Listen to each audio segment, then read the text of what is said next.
저는 오늘 본문의 말씀을 가지고 너희 죄가 반드시 너희를 찾아내리라, 이런 제목으로 하나님 말씀을 증거하도록 하겠습니다. 6사람이 여행을 하다가 혹독한 추위를 만나게 되었습니다. 주위에 얼마 되지 않은 나무를 가져다가 불을 피워 몸을 녹이고 있었습니다. 날씨가 너무 혹독하게 춥고 피워놓은 불은 점점 꺼져가고 있습니다. 각자 손에 하나씩 이 자작나무 장작 한 개씩이 남아있을 뿐이었습니다. 첫 번째 남자인 백인이 가만히 생각해 보니까 자기 일행 중에 흑인이 한 명 있는 겁니다. 그때 이 생각이 들어요. 내가 왜 흑인을 위하여 내 자작나무 장작을 불에 던질 것인가? 그래서 자작나무가 있는데 그냥 가지고 있었어요. 두 번째 사람은 목사였는데 주변을 둘러보니까 자기 교회 성도들이 아무도 없는 겁니다. 이 목사님도 생각을 해요. 내가 왜 내 성도가 아닌 사람들을 위해 나무를 먼저 던질 것인가 생각하며 가만히 있었습니다.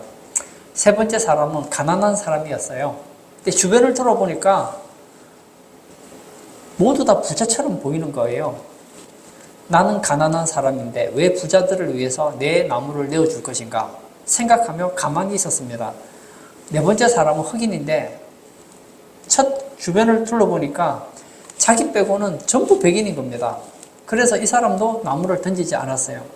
내가 왜 백인들을 위해 내 나무를 줄 것인가? 다섯 번째는 부자였어요. 가만히 주위를 둘러보니까 모두 게으른 사람처럼 보였습니다. 내가 왜 게으른 사람들을 위해 내 나무를 줄 것인가? 그리고 나무를 숨겼습니다. 마지막 여섯 번째 사람은 장사꾼입니다. 내가 왜 이득 없이 내 나무를 던질 것인가? 그래서 6명 다 아무도 나무를 던지지 않았습니다. 결국 불은 꺼져버리고 6명 다 얼어 죽고 말았다는 거예요. 이들이 죽은 이유는 추워서가 아니에요. 그들이 가지고 있는 나무를 하나씩 던졌더라면 그날 밤에 얼어 죽지 않을 수 있었습니다. 그들의 잘못은 그들이 가지고 있는 그 나무를 불에 던지지 않았다는 거예요. 그들이 죽은 것은 악한 짓을 저질러서 죽은 것이 아니라 장작을 던지는 일을 해야 할 일을 안 했기 때문에 죽었다는 거예요. 오늘 본문에 바로 이런 사람들이 나오더라는 거예요. 오늘 본문에서 모세는 르우벤 지파와 갓 지파가 잘못을 한 것을 가지고 책망을 합니다. 그 이유는 그들이 무슨 나쁜 짓을 해서 책망한 게 아니에요. 해야 할 일을 하지 않은 죄를 꾸짖고 있는 상황입니다. 우리가 지금까지 이 민수기를 계속 보고 있는데 이스라엘 백성들은 40년 동안 광야에서 방황하다가 이제 가나안 땅에 들어가게 되었습니다. 이제 요단강을 건너면 가나안 땅이에요. 그런데 얼마 전에 무슨 일이 있었느냐 하면 이 바산왕 옥이 쳐들어왔을 때 승리를 합니다.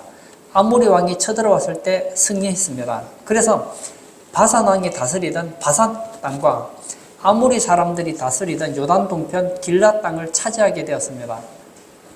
이제 얼마 있지 않으면 요단을 건너서 가나안 땅에 가서 이제 가나안 정복 전쟁을 해야 됩니다.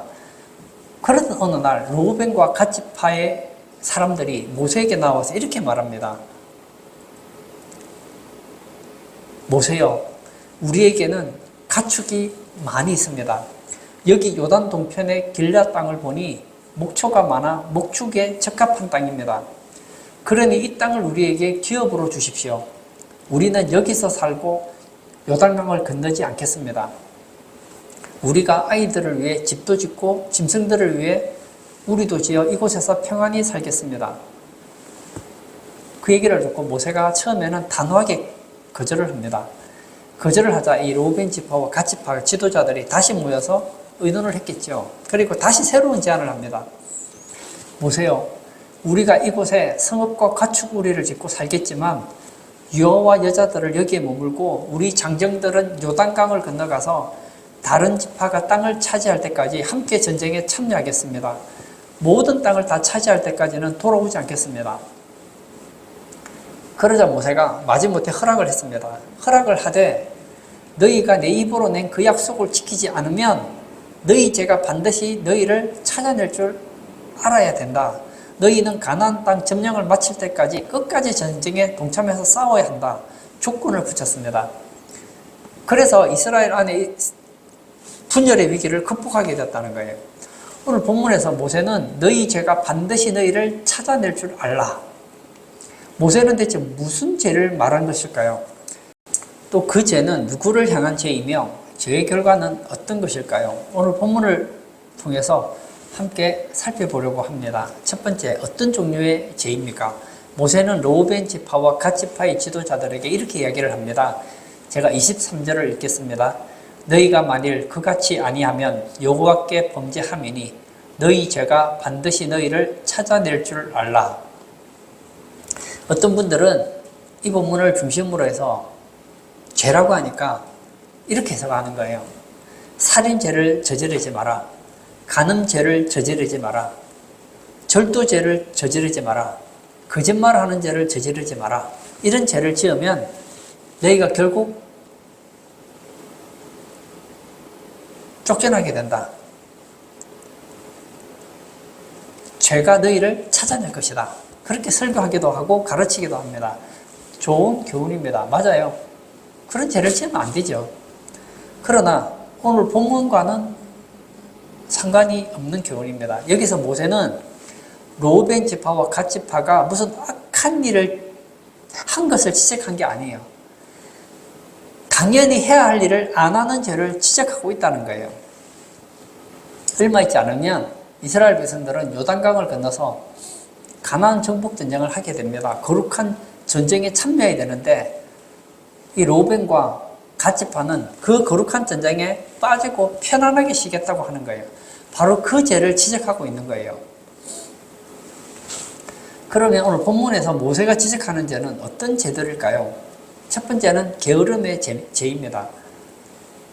지금 남들은 전쟁을 해야 되는데 자기들은 가축이 있고 땅이 있으니까 그곳에 눌러 앉아서 요단강을 건너지 않겠다는 겁니다. 이건 뭐죠? 게으름입니다. 여러분, 게으름이 무엇입니까? 해야 될 걸 안 하는 게 게으름이에요.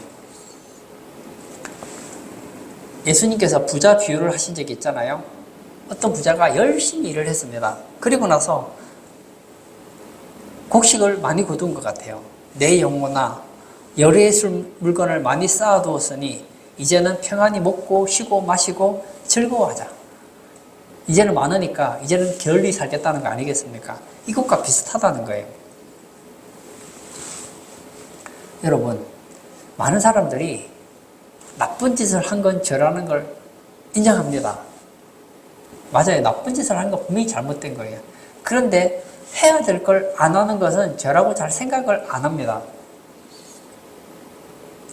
내가 아내를 때리는 거, 죄지요.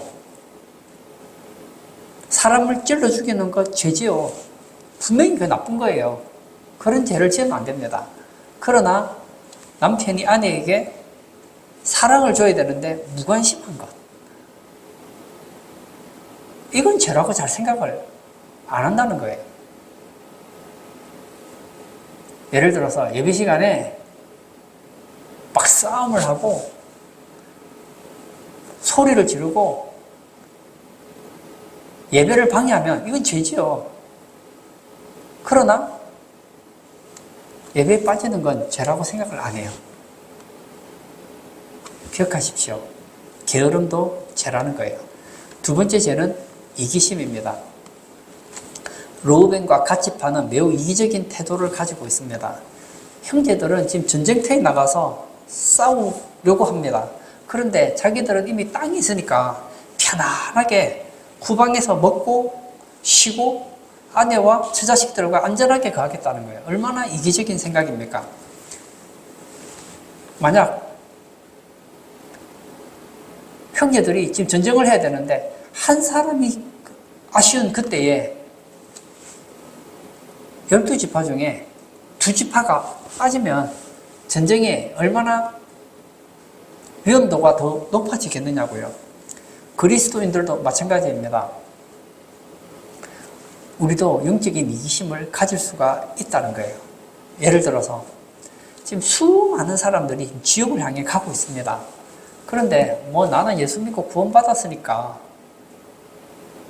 그런 생각을 가지고 있다면 이것도 이기심이라는 거예요. 뿐만 아니에요. 나는 지금 재산이 뭐 한 1,000억 정도 있어요. 그러면 어차피 그 돈 다 쓰지도 못하잖아요. 자식에게 줘도 몇 대를 쓸 수 있는 돈 아닙니까? 그 정도 돈 있으면 은행에 넣어놔도 이자만 가지고도 평생을 살 수 있을 것 같아요. 보통 사람들은. 그러면 그 돈 가지고 자신만을 위해 살지 말고 교회 헌금도 좀 많이 하시고 어려운 사람들 좀 도와주고 선교도 하러 다니시고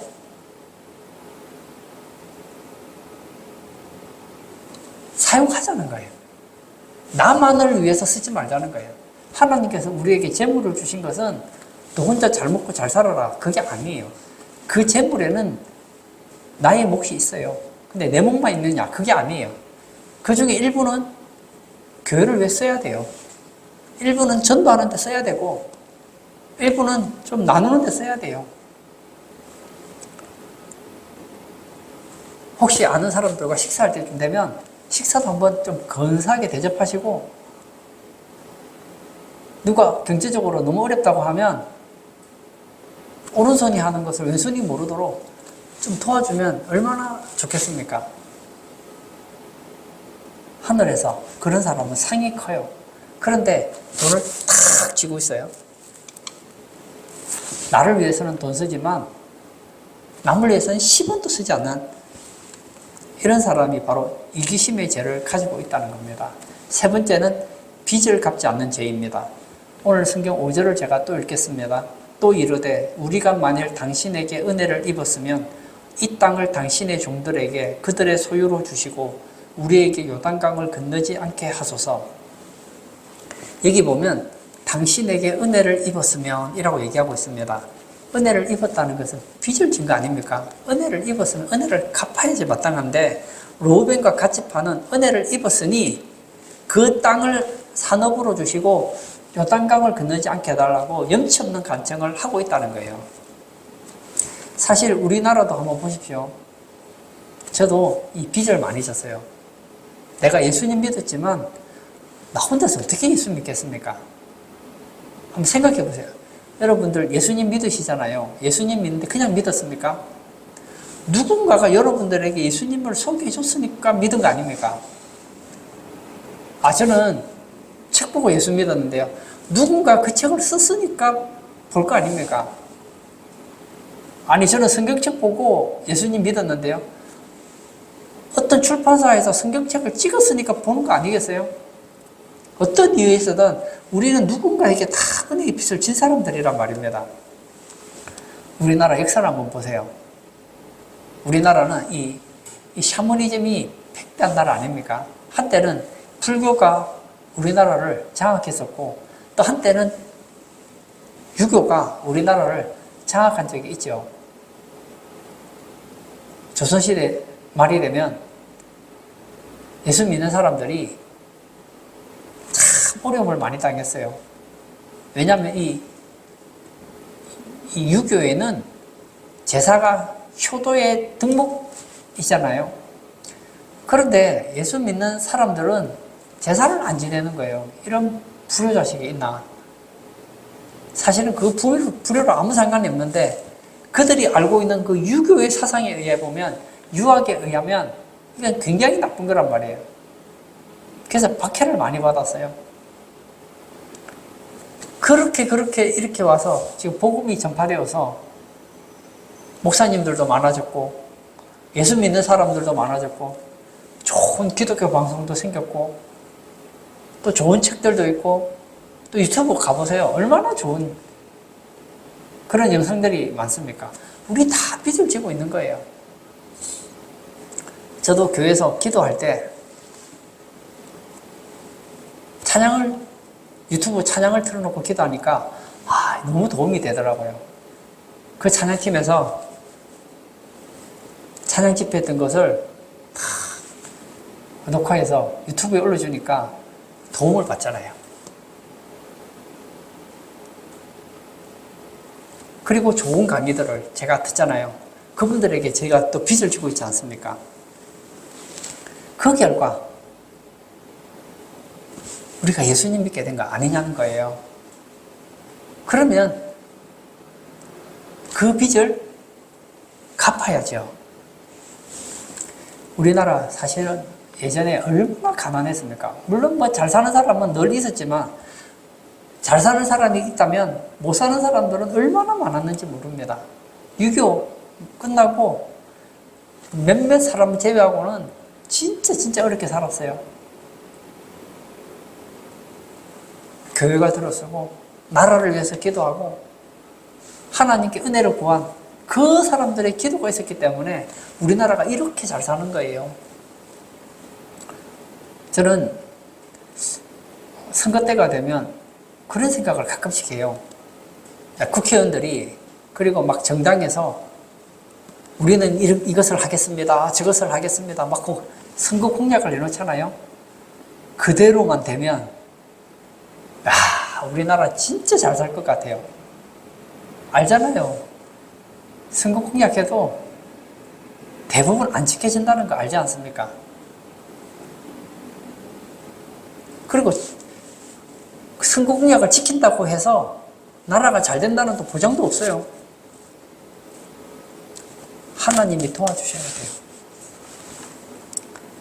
우리는 그런 은혜를 많이 입었다는 겁니다. 아프리카의 교부였던 키프리아누스는 교회를 어머니로 모시지 않는 사람은 하나님을 아버지로 모실 수 없다. 이런 명언을 남겼습니다. 우리는 하나님의 교회에 빚을 진 사람입니다. 그러므로 빚을 갚아야 돼요. 하나님께 사랑을 받았으니 그 사랑의 빚을 이웃에게 나눠줘야죠. 우리가 복음의 빚을 지었으니 이제는 우리가 이웃에게 복음을 전해야죠. 저도 보면 지금까지 저를 위해 기도해 주신 많은 분들이 계시거든요. 저도 기도의 빚이 많은 것 같아요.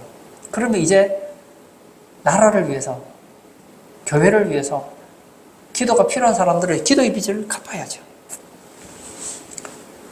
누군가가 여러분들이 힘들 때 기도해 줬다면 이제 여러분들이 어렵고 힘든 사람들을 위해 기도해 주시기 바랍니다.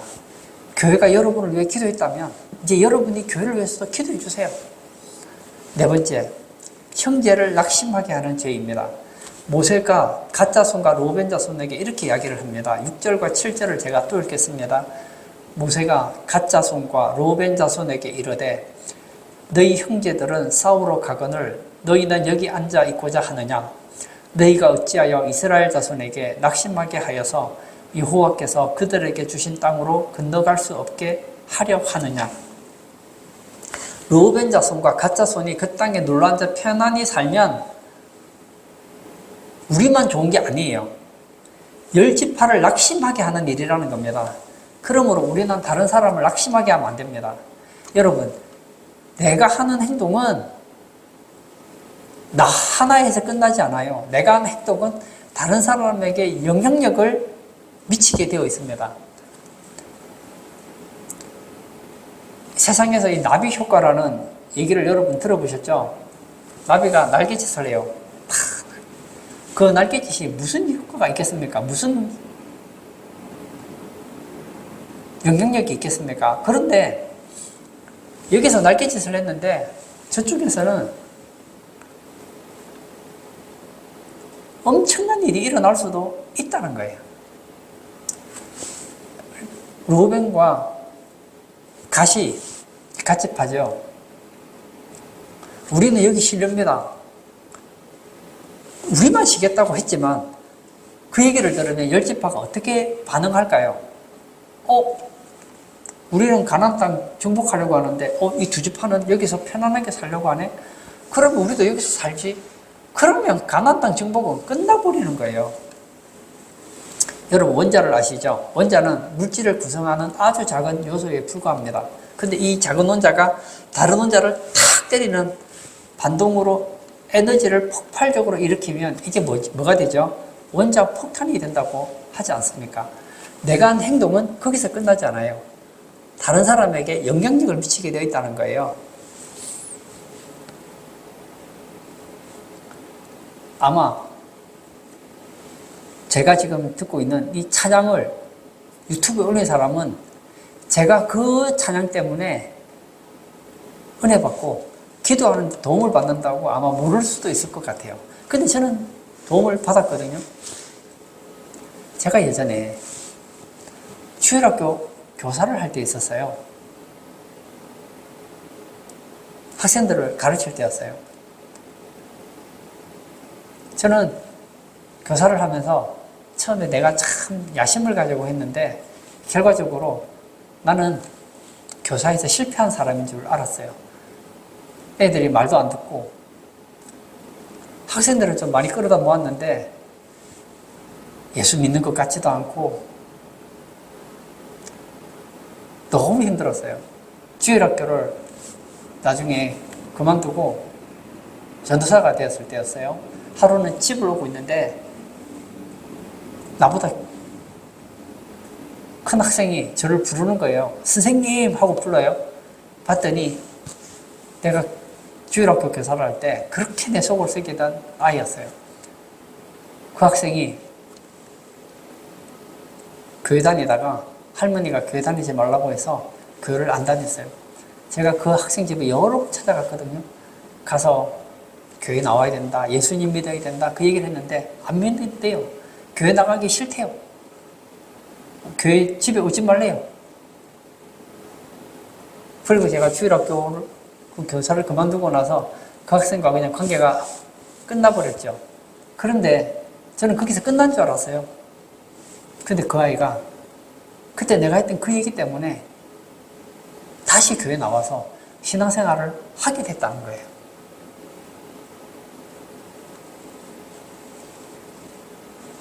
D.L. 무디라는 한 구두수송공이 있었습니다.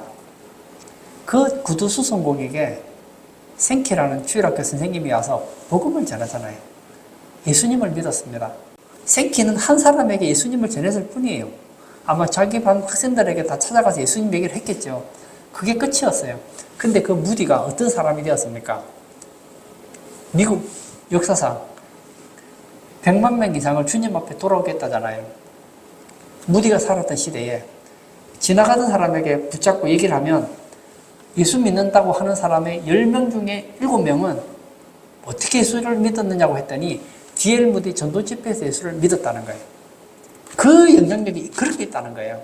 여러분, 내가 예배 드리는 것 이것이 무슨 영향력이 있겠는가 그렇게 말하지 마세요. 여러분이 드리는 그 예배가 다른 사람에 영향력을 미치고 있어요. 내가 하나님 앞에 간절하게 예배 드리는 그 모습이 다른 사람으로 하여금 예배 자리로 나가게 할 수도 있고 내가 예배 시간에 엉망으로 드리는 그 예배 때문에 주변의 사람들이 예배 영향을 받아서 낚시게 될 수도 있다는 겁니다. 모세는 르우벤과 갓지파를 책망했습니다. 그들은 남들이 볼 때 나쁜 짓을 하진 않았어요. 해야 될 걸 안 했을 뿐입니다. 그러면 그 죄의 대상은 대체 누구였느냐 하는 겁니다. 23절을 읽도록 하겠습니다. 너희가 만일 그같이 아니하면 여호와께 범죄함이니 너희 죄가 반드시 너희를 찾아낼 줄 알라. 여기 보면 지금 르우벤과 갓이 지은 죄는 누구에게 한 죄 같습니까? 이스라엘 10지파에게 저지른 죄 같아요. 그들의 게으름과 이기심 뭐 이런 죄들은 다른 지파들을 낙심케 만들었어요. 그런데 모세는 그렇게 말하지 않습니다. 그게 틀린 게 아니에요. 맞아요. 그런데 이것은 1차적으로는 여호와께 범죄함이라는 거예요. 우리가 짓는 죄는 어떤 죄를 짓든 1차적으로 그 죄는 하나님 앞에서 짓는 죄고 하나님께 짓는 죄라는 걸 기억하십시오. 내가 아내에게 죄를 지었어요. 그러면 아내에게 죄를 지은 게 맞지요.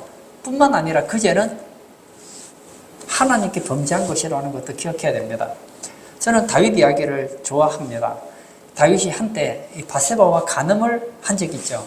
그리고 그 간음 사건을 숨기기 위해서 남편 우리아를 전쟁터에 보내서 간접 살인죄를 저지르기도 했습니다. 그가 나중에 하나님 앞에 회개를 하죠. 어떻게 회개합니까? 시편 51편 4절에 보면 이렇게 기도를 합니다. 내가 주께만 범죄하여 주의 목전에 악을 행하여 싸우니 주께서 말씀하실 때에 의로우시다 하고 주께서 심판하실 때에 순전하시다 하리이다. 내가 누구에게 지금 범죄했다고요? 주께만 범죄했대요. 그러면 우리야 장군에게는 죄를 안 지었다는 얘기입니까? 죄를 지었죠. 그러나 그 죄의 1차적인 대상은 바로 하나님이라는 거예요. 사실 그 당시에 다윗은 왕이었기 때문에 자기가 원하는 여자를 아내로 삼는 것은 그렇게 문제가 되지 않았습니다. 나는 왕이에요. 내 마음에 들지 않는 장군 하나 죽이는 건 아무것도 아니에요. 흉이 되지 않습니다. 그러나 이것은 하나님 앞에서는 죄였다는 거예요. 제가 사람에게만 향한다면 얼마든지 해결할 수 있습니다. 그러나 죄의 본질은 하나님의 은혜를 배반하는 것입니다. 그러므로 이 죄에는 하나님의 보응이 따른다는 거예요. 오늘 성경은 이렇게 얘기하잖아요. 너희 죄가 반드시 너희를 찾아낼 줄 알라. 죄는 반드시 죄인을 드러내는 속성을 가지고 있다는 겁니다. 그러면 죄가 찾아낸다는 말씀은 어떤 의미일까요? 첫째로는 양심의 가책이 온다는 의미입니다. 사람이 보통 죄를 지으면 뭐가 오죠? 양심의 가책을 받습니다. 정상적인 사람이라면, 화인 맞은 사람은 예외겠지만, 만약에 이 르우벤과 갓지파가 진짜 양심이 살아있다면, 시간이 지났어요. 열지파가 요단강을 건너서 막 피 터지는 전쟁을 하는 거예요. 한 사람이 부족해요. 한 사람이 소중해요.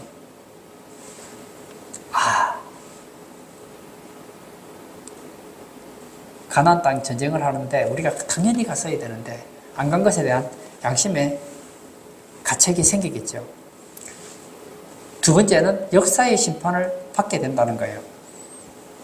이스라엘 역사에서 흔적도 없이 사라진 지파가 있는데 바로 르우벤과 갓 지파입니다.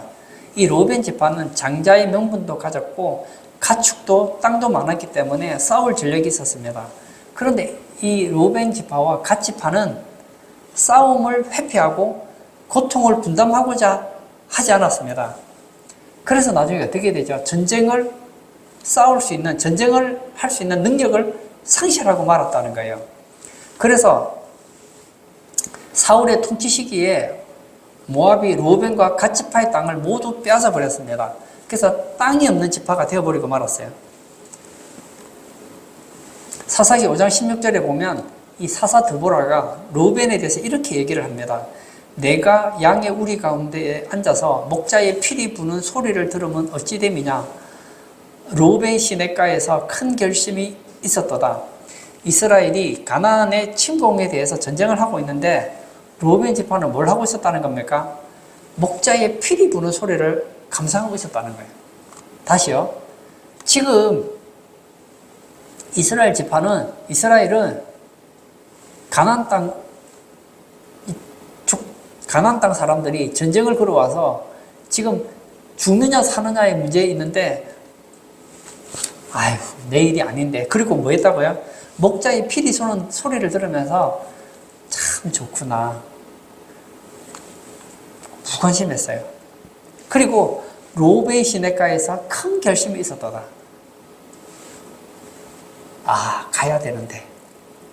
가야 되는데 가책은 있어요. 양심의 가책이 아예 없는 건 아니에요. 시내가에서 결심은 있었어요. 르우벤 시내가에 결심은 있었어요. 그런데 결심만 있었습니다. 그러면 안 되는데 하면서 아무것도 하지 않았어요. 그 결과 르우벤과 갓 지파는 역사의 심판을 받아서 그들의 모든 땅을 모압에게 뺏기고 말았다는 거예요. 결론을 짓고자 합니다. 우리는 죄라고 하면 나쁜 것이라고 생각합니다. 뭔가 남에게 피해를 입히는 것이 죄라고 생각합니다. 맞아요. 이건 분명히 죄가 맞습니다. 그런데 오늘 본문에서 모세는 르우벤과 갓을 향해서 책망을 하고 있습니다. 그리고 뭐라고 얘기합니까? 너희 죄가 반드시 너희를 찾아낼 것이다. 말씀하고 있어요. 그 죄가 대체 무엇입니까? 아니 이 르우벤과 갓 지파가 대체 무슨 악을 행했느냐고요. 아무것도 하지 않았어요. 여러분, 아무것도 하지 않은 것이 그들의 죄였어요. 그 결과 지금은 어쩔 수 없이 모세가 하도 야단을 치니까 가서 전쟁에 참여했어요. 그리고 나서 가나안 땅을 점령하고 나서 돌아옵니다. 그리고 나서부터는 가나안 땅에 무슨 일이 일어나도 르우벤과 갓집파는 신경을 쓰지 않았어요. 제가 그들을 찾아냈어요. 그리고 그들이 가지고 있는 땅을 다 빼앗아 가버렸다는 거예요. 오늘 예배 참석하신 사랑하는 성도님, 나는 안 할 뿐이지 죄를 지은 건 아니야. 아니에요. 아무것도 안 하는 것, 그것이 나쁜 거예요. 예수님께서 한 가지 이런 이야기를 한 적이 있죠. 한 사람에게는 1달란트, 한 사람에게는 2달란트, 한 사람에게는 5달란트를 줬습니다. 5달란트 받은 자는 그 돈을 가지고 열심히 장사를 했습니다. 2달란트 받은 자도 열심히 장사를 했어요. 1달란트 받은 자는 아무도 모르는 숨겨뒀습니다. 나쁜 짓 한 거 아니에요. 근데 나중에 주인이 와서 뭐라고 합니까? 악하고 게으른 종아 했어요. 아무것도 하지 않은 것은 악한 것이고 게으른 거예요. 나는 교회에 아무것도 하지 않는데요. 그게 악한 거예요. 그게 게으른 거예요. 그분들은 르우벤의 죄를 짓고 있는 거예요. 너희 죄가 반드시 너희를 찾아내리라. 이 말씀을 기억하시기를 바랍니다. 교회에서 여러분이 해야 되는 일이 있습니다. 여러분의 가정에서 여러분이 해야 되는 일이 있습니다. 사회에서 여러분이 해야 되는 일이 있습니다. 해야 되는 것은, 안 하는 것은 안 하는 것이 아니라 죄라는 것을 기억하시고 하나님이 여러분을 통해 하고 싶어하는 그 일을 사명을 가지고 할 때에 하나님께서는 여러분들에게 은혜 위에 은혜를 부어주실 줄 믿습니다. 제가 여러분을 찾는 것이 아니라 하나님의 은혜와 하나님의 복이 여러분을 찾는 그런 우리 성도님 다 되시길 축복합니다. 이 시간 한번 같이 기도하기를 원합니다. 교회 다니는 많은 분들이 교회 나오지만 아무것도 안 하려고 합니다. 교회 봉사도 안 하려고 해요. 전도도 안 하려고 해요. 기도도 안 하려고 해요. 예배도 할 수 있으면 안 하려고 해요. 그냥 하나의 종교 형식으로 끝내려고 합니다. 그리고는 자기들이 잘못했다는 걸 잘 몰라요.